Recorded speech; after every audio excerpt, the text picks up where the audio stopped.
ओ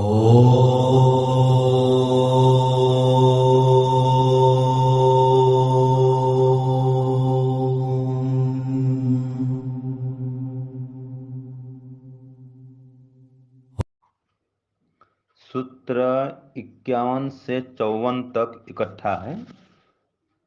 पहला सूत्र 51 देखते हैं। गति श्रुति अपि उपाधि योगात आकाशवत। ये सूत्र 51। फिर 52, न कर्मणाप्यतद् धर्मत्वात्। फिर सूत्र 53, अति प्रसक्तिरन्यद् धर्मत्वे। फिर सूत्र 54, निर्गुणादि श्रुति विरोधश्चेति। ये सूत्र 51 से 54 तक इकट्ठा है। अब इसमें वो सूत्र 48, 49 और 50, उसमें जो प्रकरण था, जो विषय था, उसी को ही आगे बढ़ाया जाता है। तो इन चारों का मैं आपको इकट्ठा बता रहा हूं, सूत्र 51 से 54 तक, कि गति श्रुति उपाधि के योग से, लिखिए, सूत्रार्थ लिख रहे हैं। लिखिए, गति श्रुति उपाधि, गति गति देखो, गति श्रुति उपाधि योगात आकाशवत। तो आकाशवत पहले का करते हैं, आकाश के समान करिए। आकाश के समान पहले जोड़िए, उपाधि फिर क्या? उसके पहले आकाश लिखिए, आकाश के समान करिए। आकाश के समान गति श्रुति उपाधि के योग से भी, आकाश समान आकाश के समान गति श्रुति उपाधि के योग से, उपाधि के योग से, हाँ, और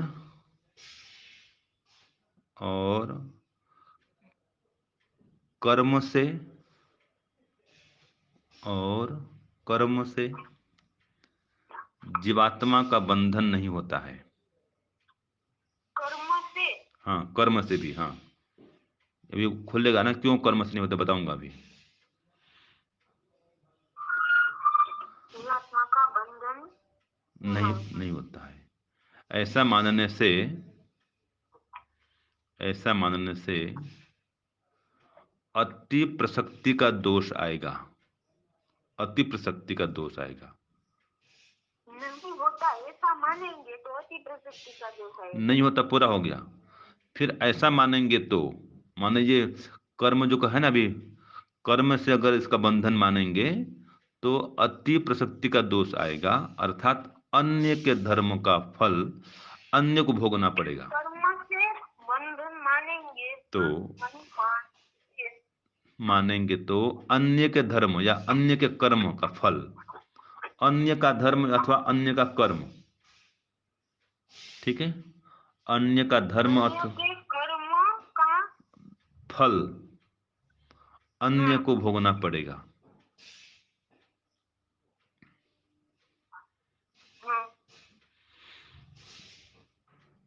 और जो कि श्रुति से विरुद्ध है, जो कि श्रुति के विरुद्ध है। हाँ, श्रुति के विरुद्ध है ये हाँ, ये श्रुति के विरुद्ध है, ऐसा कथन श्रुति के विरुद्ध है, ऐसा कथन श्रुति के विरुद्ध है। मानने की, तो अभी इसका मैं सार बता रहा हूं, ठीक है, आपको फिर से बोलता हूं।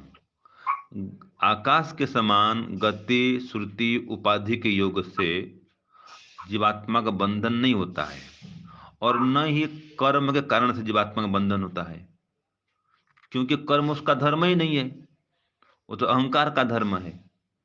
तो फिर भी अगर अहंकार या अहंकार का धर्म होते हुए जो कर्म है वो अहंकार का धर्म है, तो फिर भी अहंकार का धर्म होते हुए भी इसको जीवात्मा का धर्म मानेंगे तो इससे क्या होगा, अति प्रसक्ति का दोष आएगा, अर्थात अन्य का धर्म अन्य के ऊपर मानना पड़ेगा।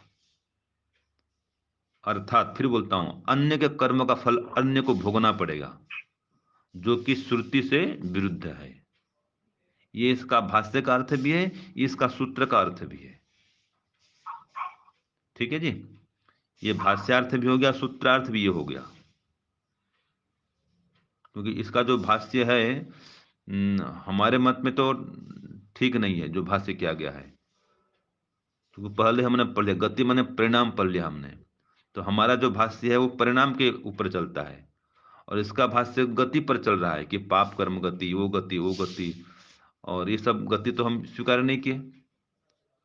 आत्मा में ये हमने स्वीकार नहीं किया,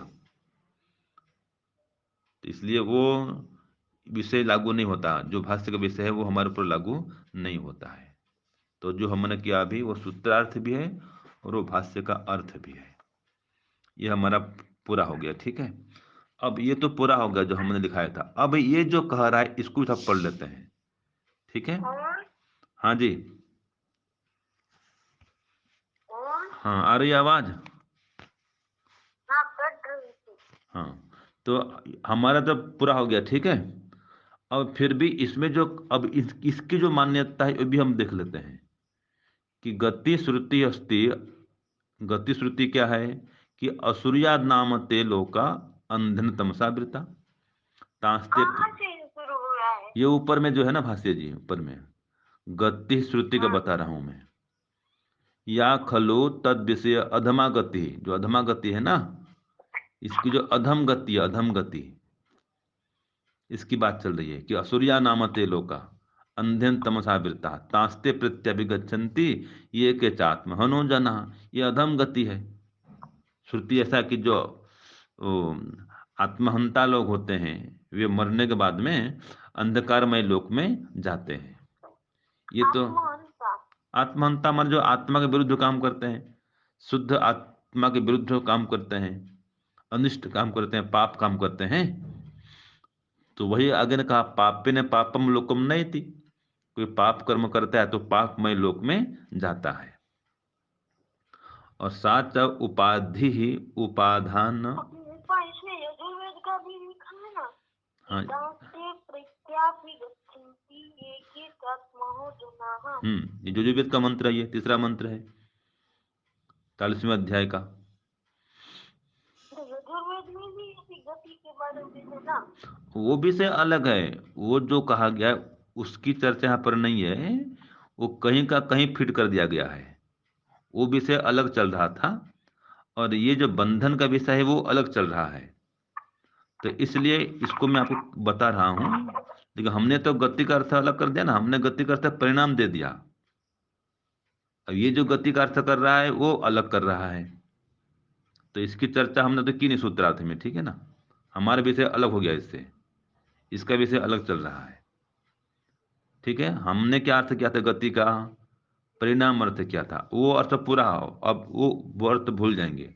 अब ये कह रहा है, इसको इसको लेके चलते हैं हम, इसका भी समझना चाहिए ना। इसको लेके चलने में यजुर्वेद भी ये गति को मानता है ना, ये वाली गति। अब ये क्या कह रहा है इसको देखते हैं, ठीक है। हमारा विषय हमने पूरा कर दिया, ठीक है। हम यजुर्वेद भी मानता है ना ये सभी गति होती है ऐसा। अरे मैं क्या कह रहा हूं, परी मेरी बात सुनिए। हमने अपना विषय पूरा कर दिया, ठीक है।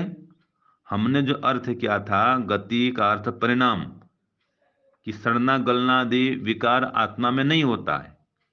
तो वो जो गति है परिणाम वाला गति, इसके कारण से जीवात्मा का बंधन नहीं होता है, वो तो अर्थ हमने पूरा कर दिया, ठीक है। हमारा पूरा हो गया।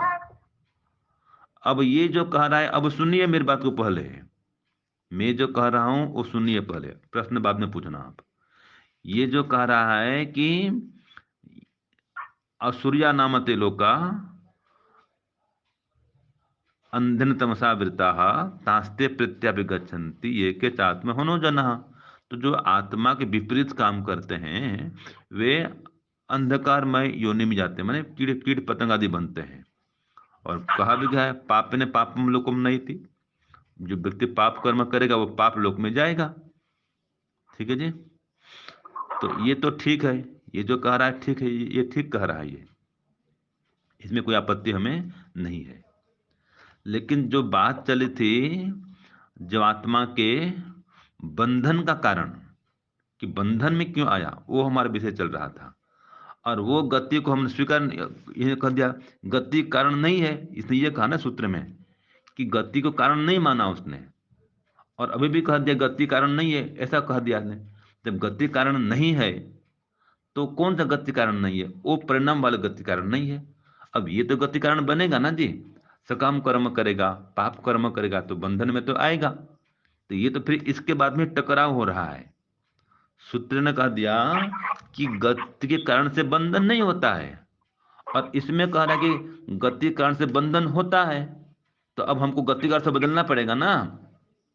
समझ गए आप? हाँ जी दक्ष जी। हाँ। उसने क्या कहा था? न गति विशेषात, कि गति के कारण से बंधन नहीं होता है। अब इसमें कह रहा है कि ये ऐसा जो पाप कर्म करेंगे तो पाप में योनि में जाएंगे। तो ये तो ठीक हो गया, सही कहा दिया इसने। और सूत्र में तो फिर सूत्र गलत हो जाएगा। अगर ये अर्थ मानेंगे तो सूत्र गलत हो जाएगा फिर। न गति विशेषात, कि गति के कारण से बंधन नहीं होता है, वो तो पहले मना कर दिया था। अब यहाँ पर तो अर्थ ऐसे निकलता है कि गति के कारण से हो रहा है, पाप कर्म करेंगे तो बंधन में तो आएंगे, इसलिए टकराव हो रहा है। समझ गए ना? तो इसलिए हमको गति का अर्थ क्या करना पड़ेगा? वो परिणाम करना पड़ेगा कि सड़ना गलना आदि जो दुर्गति है, पदार्थ में जो विकार आता है, उसके कारण से बंधन नहीं होता है, ये मानना पड़ेगा। नहीं तो इसके कारण तो बंधन होता है ना। जो पाप कर्म करेगा, सकाम कर्म करेगा तो बंधन में आएगा। ये तो सही बात है। अब सही बात है, अगर वास्तविक बात सही मानेंगे तो जो सूत्र है वो गलत हो जाएगा। तो हमको सूत्र गलत नहीं करना है, इसलिए हमने उसका अर्थ ऐसा कर दिया कि परिणाम, गति माने परिणाम, वो तो कारण नहीं बनेगा। और ये जो गति है तो कारण बनेगा ना जी। इसके लिए तो बंधन में आता है वो। सकाम कर्म करेगा, पाप कर्म करेगा, वो तो बंधन में आएगा। और वो भी जीवात्मा करेगा तो, अभी जो कह रहा है कर्म भी कारण नहीं बनता है, तो कर्म किसका मानेंगे? अहंकार का। ये अहंकार का धर्म माना गया कर्म को। तो वो जो अहंकार वाला कर्म है वो भी नहीं बनता है कारण, बंधन कारण कारण नहीं बनता है वो। जैसे कि हाथ का हिलना डुलना, ये सामान्य कर्म है, इससे कोई जीवात्मा बंधन में नहीं आता है। जो पाप कर्म स्वयं करता है, सकाम कर्म करता है, उसके कारण से बंधन में आता है। तो वो सब जो है सिद्धांत में टकराव होता है। इसलिए हमने क्या अर्थ कर दिया कि गति माने परिणाम, परिणाम से बंधन में नहीं आएगा वो। सड़ना गलना जो आत्मा में होता है नहीं है, जो आत्मा में होता है नहीं है तो बंधन में कैसे आएगा? उससे नहीं आएगा। तो इसलिए आत्मा में कोई सड़ना गलना आदि गति कोई नहीं है, इसलिए वो तो बंधन में कारण नहीं बनता है। लेकिन जो सकाम कर्म करेगा वो तो कारण बनेगा ना बंधन में। इसलिए वो सिद्धांत के ठीक है, सकाम कर्म करेगा, पाप कर्म करेगा तो बंधन में तो आएगा भाई। तो वो तो अर्थ ठीक है। तो इसलिए यहाँ पर गति माने परिणाम करेंगे कि जीवात्मा में कोई सड़ना गलना आदि परिणाम नहीं होता है, वो गति नहीं है, इसलिए वो गति कारण नहीं बनता। अगर वो सब मानेंगे तो श्रुति से विरोध आएगा। श्रुति में सब में विरोध आएगा, क्योंकि श्रुति तो ऐसा कहता है कि असंगो ही हम पुरुष, जीवात्मा तो असंग है, इसमें कुछ घुसता नहीं है, कुछ घुलता मिलता नहीं है, मिश्रण से रहित है। और आत्मा जो है वो जो कर्म करता है वो अलग कहा जाता है, और जो अहंकार का है वो अलग कहा जाता है। कि अहंकार धर्म कर्म, ये अहंकार का धर्म है कर्म करना। अहम करोति, वो बोलते हैं मैं करता हूं मैं करता हूं, ये अहंकार का धर्म है, तो ये भी कारण नहीं बनेगा। तो इसलिए इसका अर्थ हमको गति माने परिणाम करना पड़ेगा कि आत्मा में जो सड़ना गलना आदि विकार होता है उसके कारण से वो बंधन में नहीं आता है। तो फिर भी ऐसा मानेंगे तो श्रुति से विरोध आएगा, और वो न्याय के विरुद्ध होगा, और उसमें यह अति प्रशस्ति का दोष आएगा। अति प्रशस्ति माने अन्य के कर्म का फल अन्य को भोगना पड़ेगा, कि कर्म करे अहंकार और फल आत्मा को भोगना पड़ेगा, ये धर्म के विरुद्ध है, वो स्वीकार नहीं है। तो इसलिए जो पूर्व पक्षी की मान्यता है वो ठीक नहीं है कि गति माने परिणाम के कारण से बंधन होता है, ये गलत है। तो बंधन किसी और कारण से होता है, वो किस कारण से होता है वो सूत्र 55 में आगे पढ़ेंगे। अभी तो यहाँ पर इसका पाठ पूरा होता है। ओम शांति ओम शम।